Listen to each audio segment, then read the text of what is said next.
Local voices, local conversations. NAPAbroadcasting.com. Thanks for joining us here on NAPAbroadcasting.com. With the coming Napa City Council race, we have the opportunity to perhaps diversify the council. For the first time in my memory, we have two candidates running from the Hispanic community.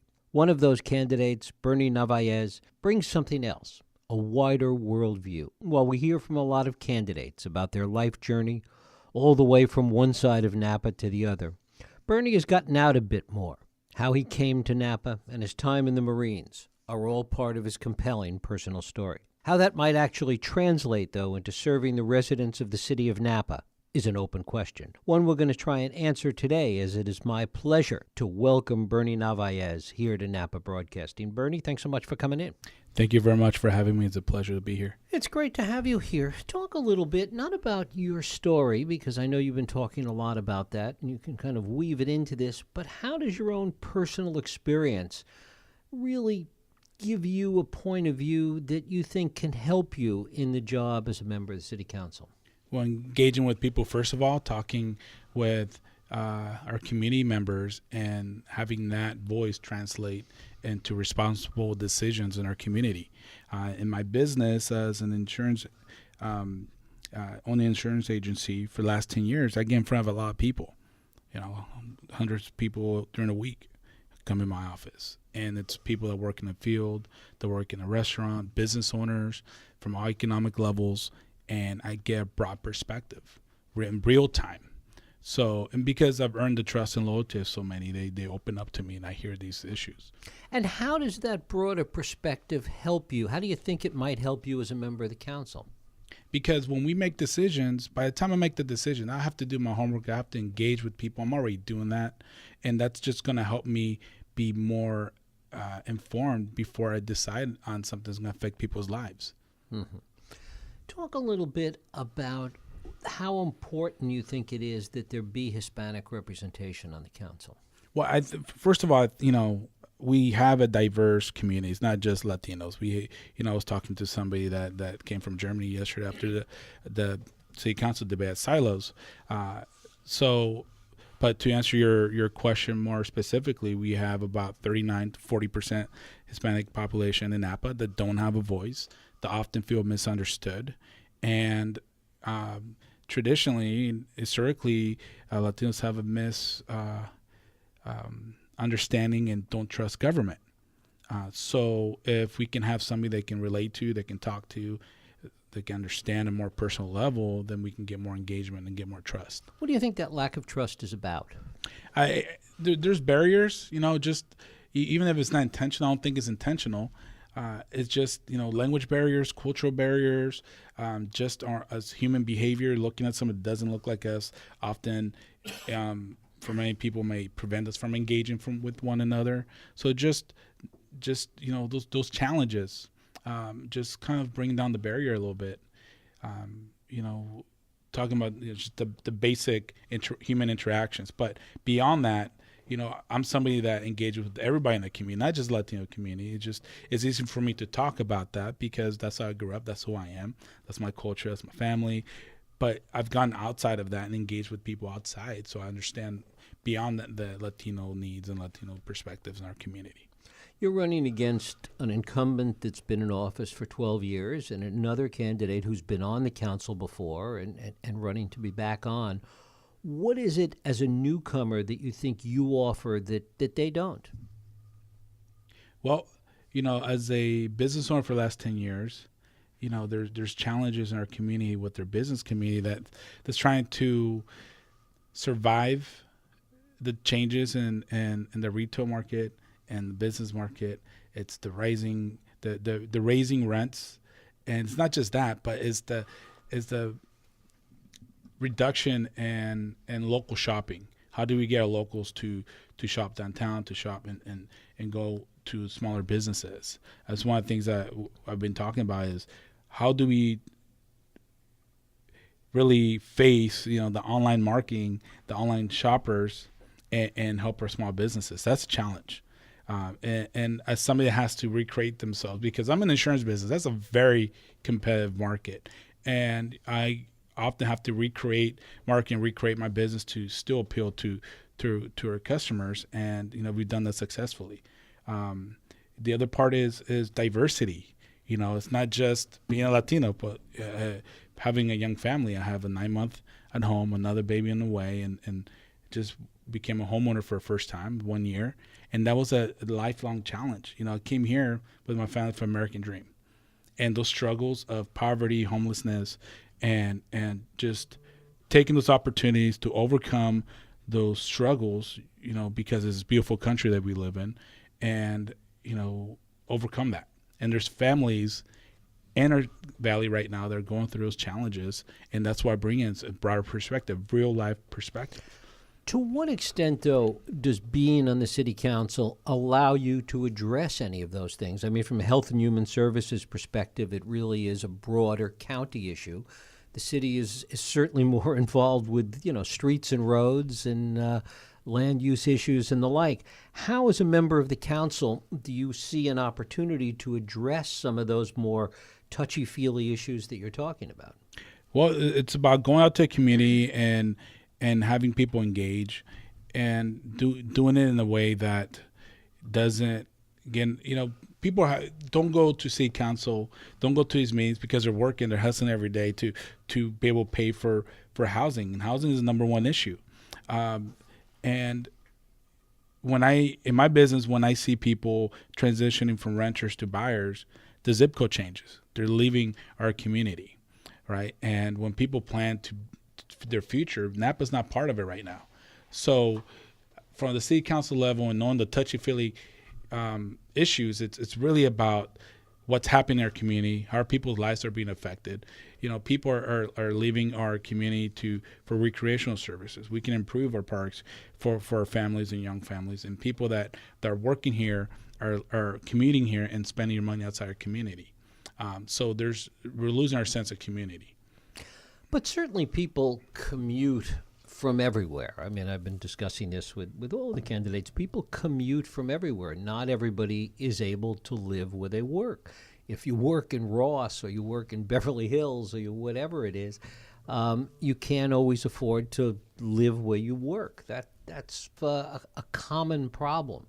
It's not unique to Napa. Jeff, you make a good point. We're not going to be able to house everybody, but we can do better. We need to do better. So 1% vacancy rate. There are places where we can build. We can add supply. We can be denser in areas where we're not going to get neighbors to go up in arms. We can do better. There's a misbalance.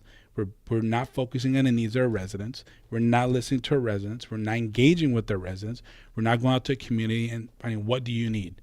It's reactionary right now, and that's not leadership. What do you think the council should be doing with respect to some of these issues around housing, for example? For one, just specifically for housing. Okay. So like I said, 1% vacancy rate. We need supply. Also, we need to have programs where when we create revenue, we do a great way creating revenue from our taxes and charging developers but we don't have a good program to put that into use. Being a workforce program, a renting program. We rely on state and federal money, but we don't have a good local program that reflects the needs of our community. And I'll give you an example. When my wife Gabby and I were looking to buy, we qualified for down payment assistance years ago.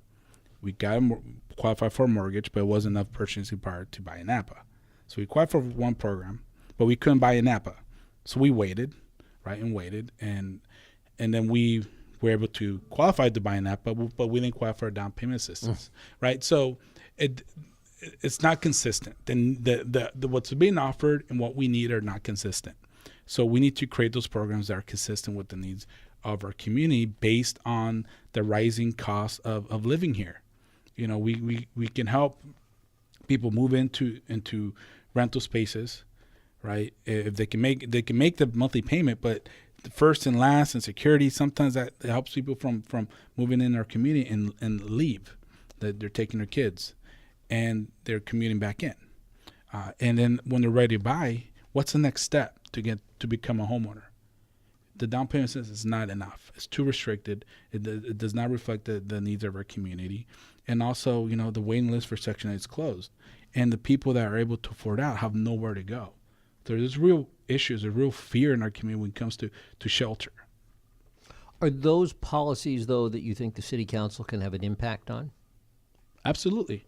I think that, I know that taking the revenue, even if Measure F passes, it's $2 million. We need to support it now. It's not a lot of money in the whole scope Jeff, of the whole housing issue. It's not a lot of money, and we should. And just for our listeners, that's the additional 1% TOT. Yes, the 1% TOT. But the fact that we have this measure is on the ballot. The fact that we need to support this tells you that our priorities are not right, because we had enough revenue where we could have offset $2 million for housing, and we didn't do that because our priorities were different. Our priorities were not housing, were not our residents. It was economic growth, and we've done a good job. It's not that we have not pushed economic growth, because we need it, but we need to create balance at the same time. What do you think that the current council, has not done? What would you like to have seen them do differently? Well, one easy thing or basic thing is having city council meetings throughout the community to get more engagement, to say, hey, we care about your engagement. I know sometimes you can't go downtown. We can do something like that. Better services in Spanish. I think they've coming around now, but there's been some real struggles in the fires. Large issues that came up. I think they could have done better with getting out there and communicating with people that have language barriers. And people say, well, some people say, well, they got to understand the English. But the thing is reality is we have people that are still trying to overcome those challenges, and somebody that's lived through that understands that, sometimes you need a little time. And there are people in our community that are impacted by these issues, and they're not heard, and they're not misunderstood, and they're not represented. And that's what I want to bring to city council. Mm-hmm.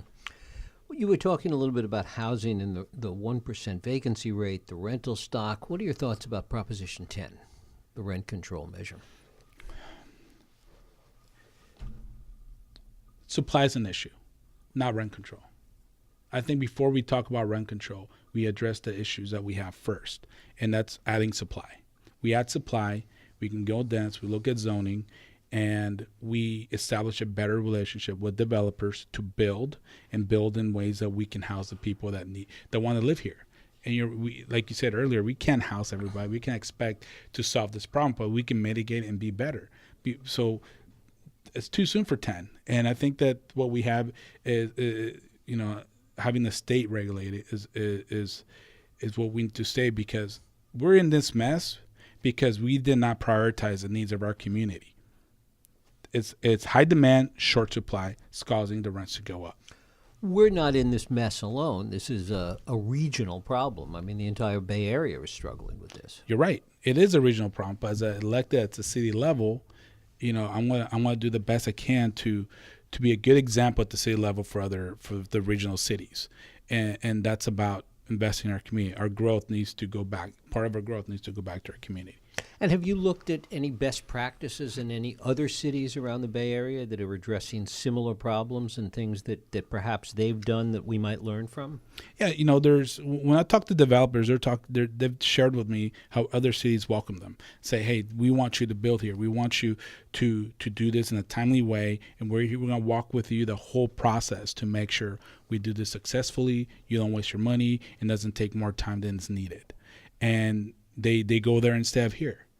So that's something we need to take a look at, our permit process, the process of how we inspect and how we sometimes delay that process, and find ways where we can be successful in offering housing to our residents.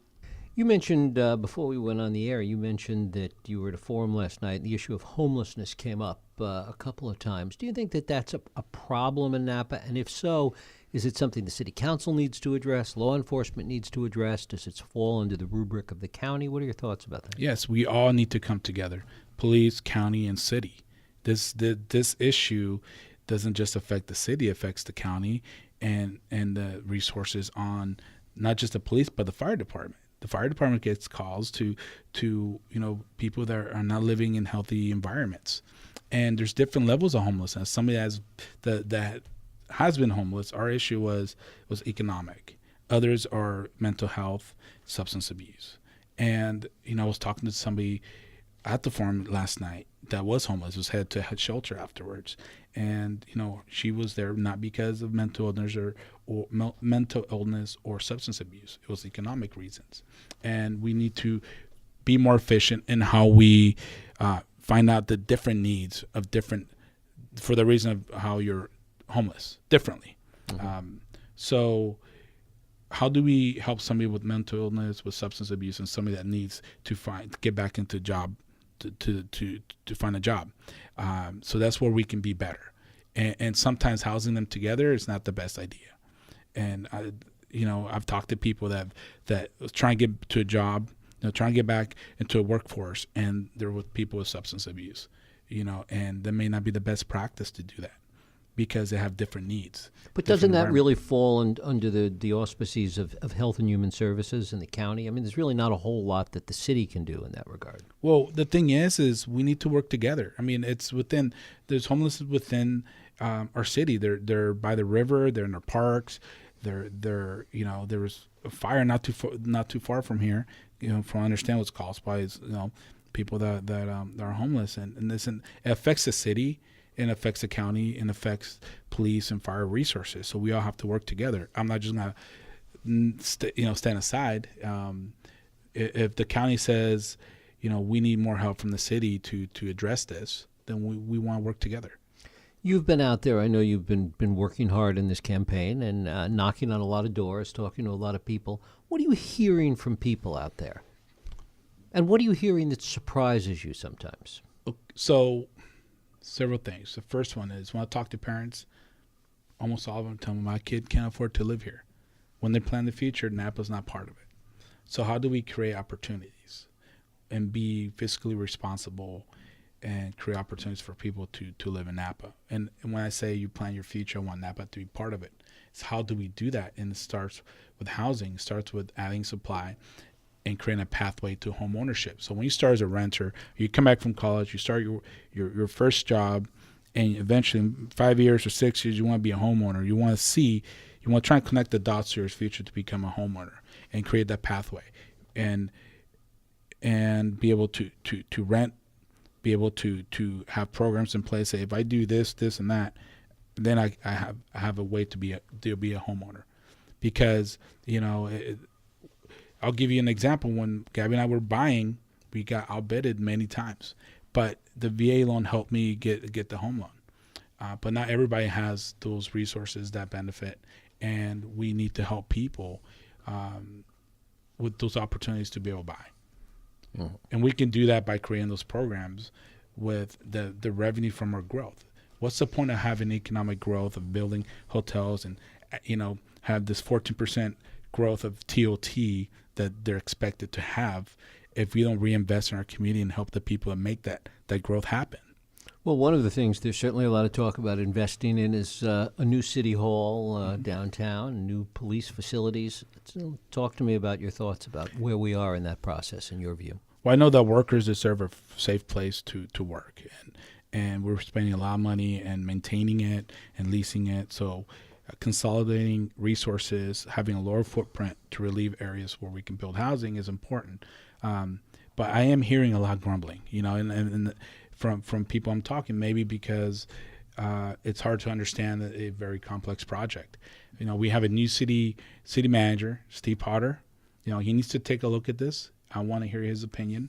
I like the fact that we're going to sell city-owned property to create additional revenue, tax revenue, and trying to offset some of that cost. But the fact is we need to build a new city hall. We need a new police station, and we need to build it. And if we can have a lower footprint and create more growth, because right now our revenue it's basically already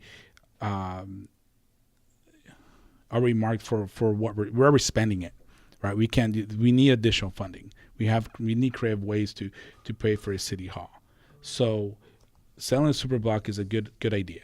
Selling that and building and creating revenue is a good idea. Now, the design part, that's where I'm flexible. We got to look at the design, I think, a little bit better and make sure that we're doing it correctly.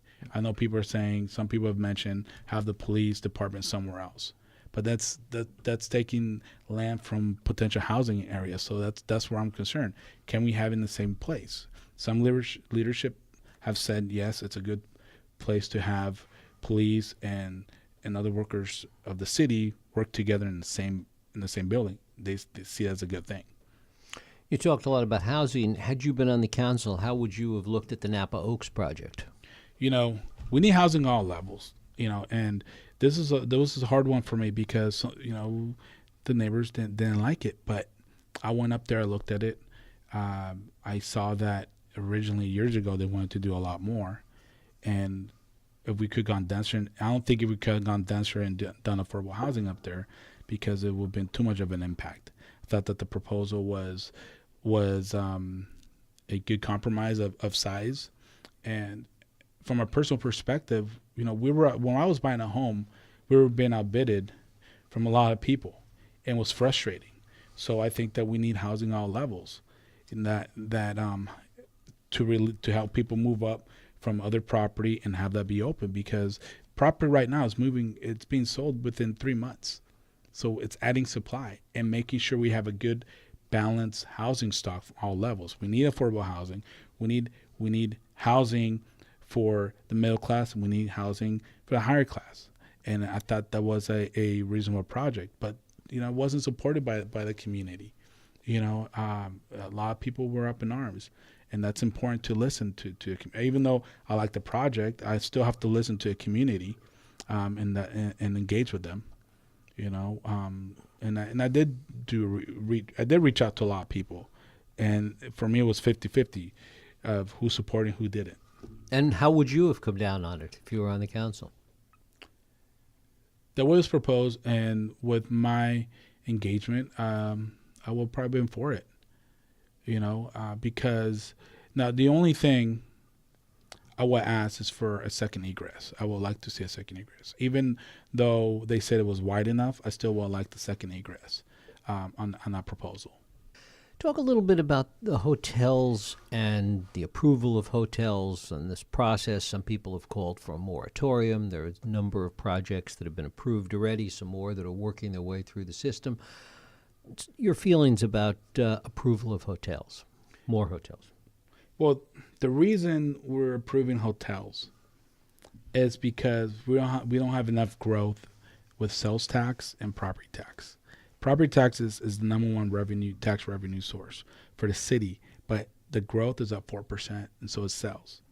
TOT, the tourist tax, is up 14%, and that tells me that our focus, as you stated, is TOT. But we help families come back to town. We help families live where they work. Then they're spending money here, and we can grow the sales tax revenue. We can grow the property tax. And even if we can grow 2% from each of those two, we rely less on TOT, and then we don't have to build so much hotel. So when we build hotel, I want to make sure that there's some kind of public benefit, or the hotels it has skin in the game with the challenges of our community. It's not just come in and build and leave, or build and just operate your business. We're beyond that. We have to look at ways to come together and partner with having the business have a win-win situation. They need to make a profit. We need to overcome these challenges, and we need to do it together. And that comes with having the right developer come into our town, negotiating correctly, and making sure it's a win-win situation. And what would make it win-win? What kind of requirements would you like to see with respect to the hotels? Well, there's an example with Trinitas down by the DMV where they bought land and are going to have a nonprofit build it. And that was a creative way to do it. I think that there's different ways that we can do it. One is, first of all, we need to have a vehicle to execute these challenges, which is a housing program. And they can either fund the housing program, they can buy land and have it deed restricted for affordable housing, right? Or there's different ways to do this. At the end of the day, there has to be a public benefit. There has to be a way towards addressing the housing challenges, or improving our parks, or helping with their sidewalks. The sidewalks are in bad condition. There's not enough crossroads to safely cross our streets. And when we approve a commercial project or a large project, there has to be a public benefit. If there's not, then we need to kick it back and renegotiate. What about the public benefit that comes from the TOT itself, that's money for the city to fix those sidewalks, to fix the roads, to improve streets? It's not enough, because the trend that we've gone with the growth of TOT, we've caused a misbalance where we're not able to. We didn't address the needs that they were warned. They knew we were going to have a housing shortage because we're bringing so many workers, and we've had all this economic growth, but not a balance towards the needs of our community.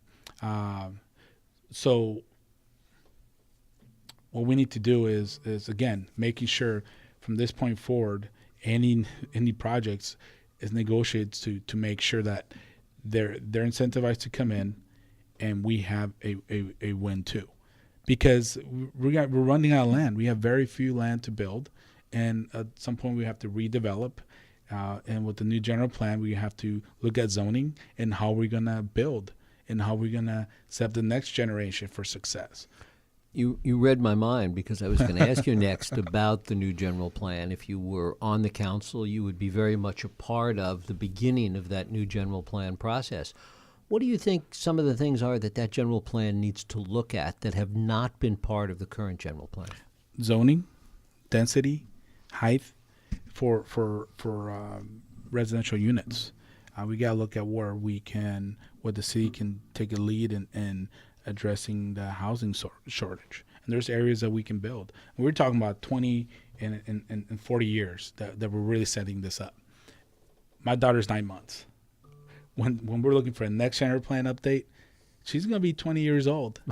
She's going to be a young adult, either, graduating from That's college. going to be like a week from Thursday. Yeah, right?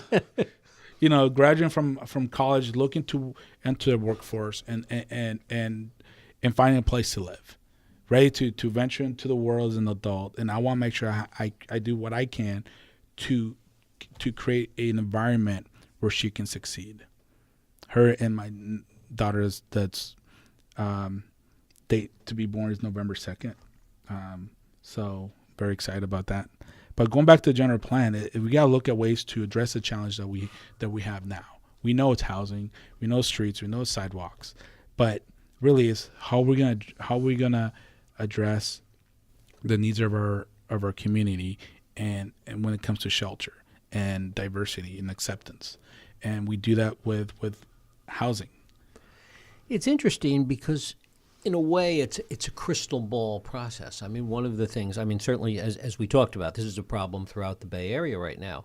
But one of the reasons it's a problem, and certainly one of the reasons it's a problem here in Napa, is that for years and years and years, the focus of the city and the focus of the council was on slow growth, not more than 1% a year. Let's not build anything. Let's not have any density.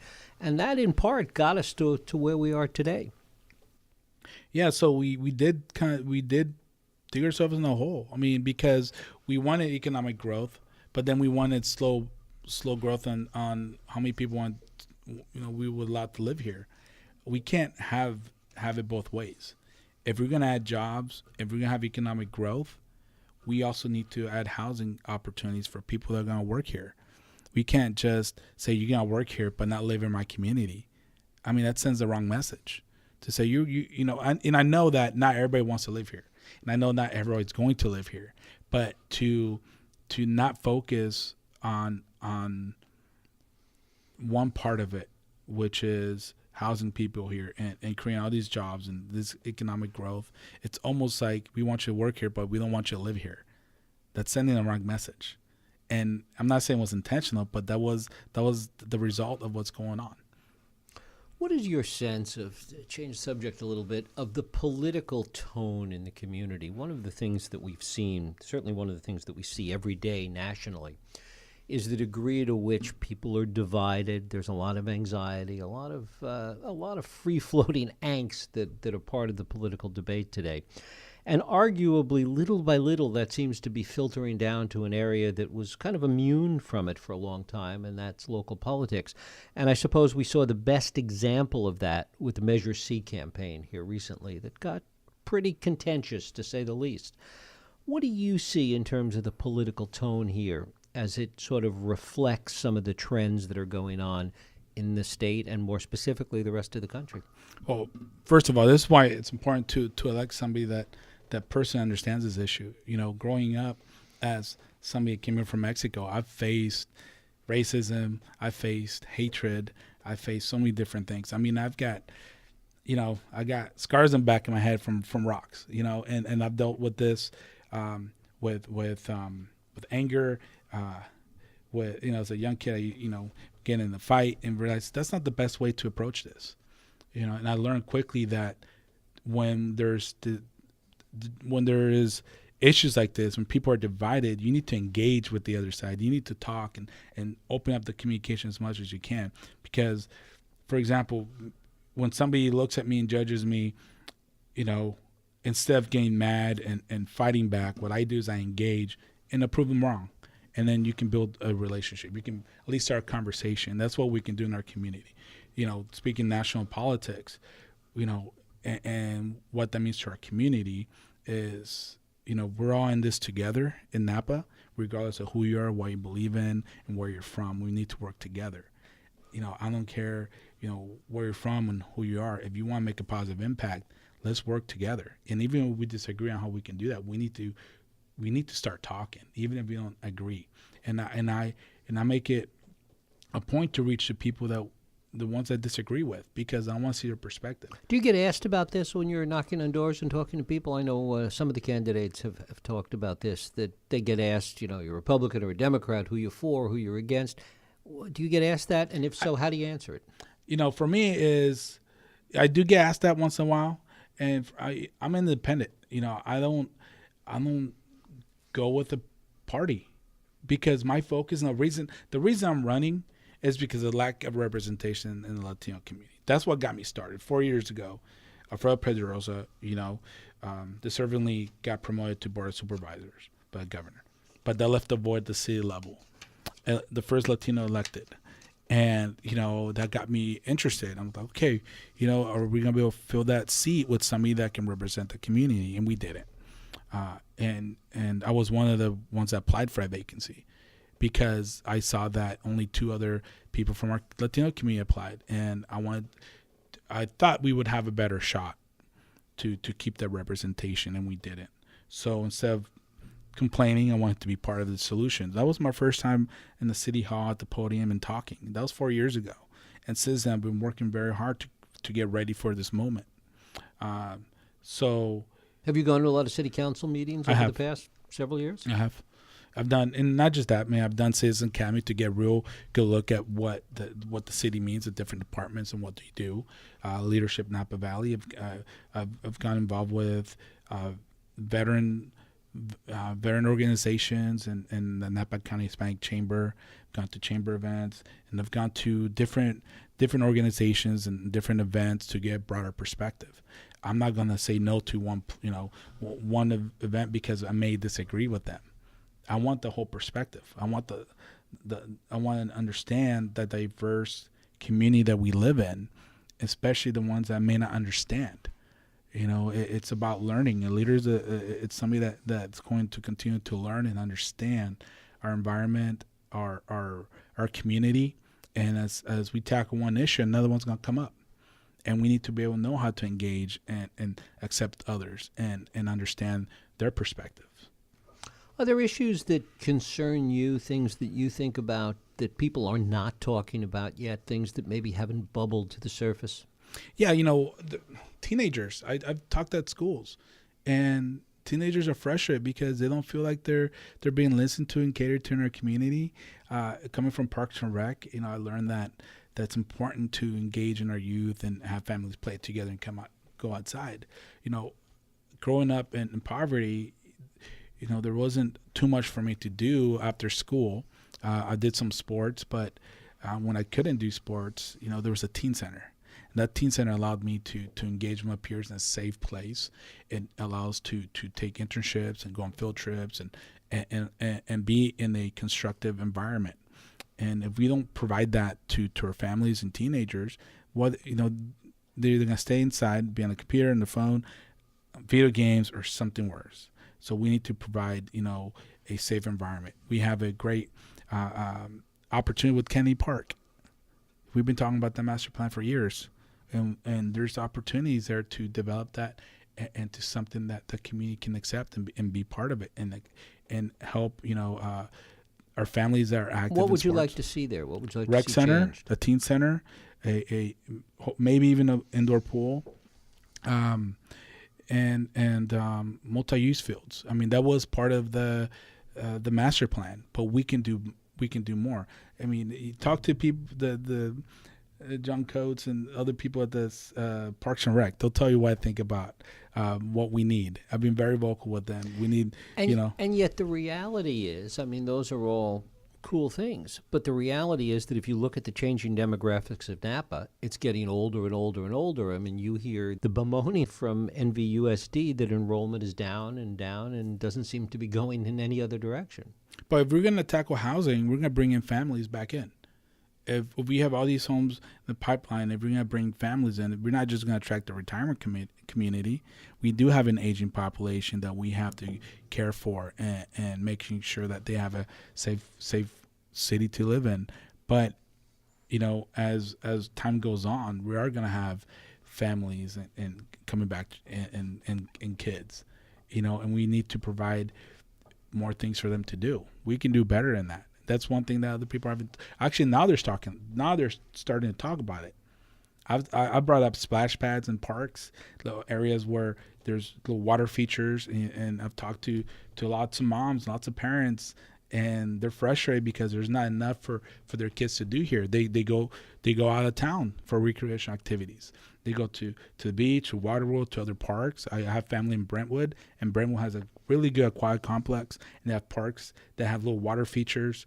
And for a place as wealthy as ours that does well economically, we're not investing enough in our recreation activities. Mm-hmm. We have a great Parks and Rec department, by the way. We just need to give them more tools. Mm-hmm.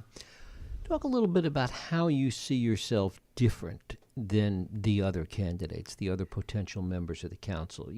Many of the things you've talked about are things that, and you've been at all these forums, you've heard from your colleagues and your fellow candidates. Everybody sort of seems to be focused on the same areas in terms of housing and what some of the needs are, certainly different solutions. How do you see yourself as fundamentally different? Well, thinking about the people in my community, how that decision is going to affect their lives. I don't just look at numbers, I look at people. I look at real situations. How is this decision going to impact their lives? It's not just a vision or a dream. It's reality with their community. When I talk to workers that they're doing 3 jobs because they're paying too much, or they're driving too long because they have to commute in, how are we going to help them, and how a decision is going to impact their lives? I'm in front of people every single day. I don't know how many people. I'm not in front of people just during a campaign. I've been in front of people for a long time.